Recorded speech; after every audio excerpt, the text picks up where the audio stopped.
Во САД акција против мафијата, уапсени преку 100 лица.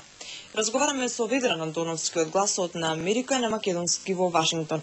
Ведран, за каква акција се работи? Организираниот криминал во САД вчера имаше мощен лош ден. Федералното истражно биро уапси 127 членови на мафијата и нивни соработници. Според американскиот главен обвинител Ерик Холдер, уапсените во Њујорк, Њу Џерси и Роуд Ајленд се товарат за убиство, трговија со дрога, рекетарство и затајување на данок.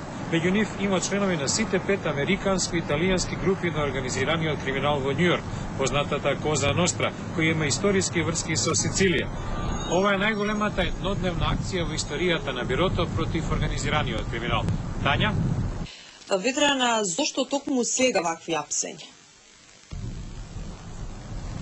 Од одделот на FBI во Њујорк велат дека апсењата се резултат на повеќегодишна макотрпна истрага.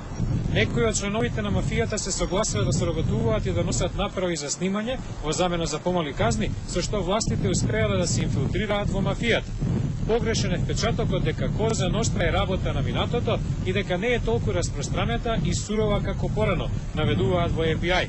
Меѓу опсените има 2 синдикални представници и 2 поранешни полицајци. Тања? Ти благодариме, Ведран Антоновски, беше тоа од Вашингтон за големата акција на уапсување на 100 лица од мафијата во САД.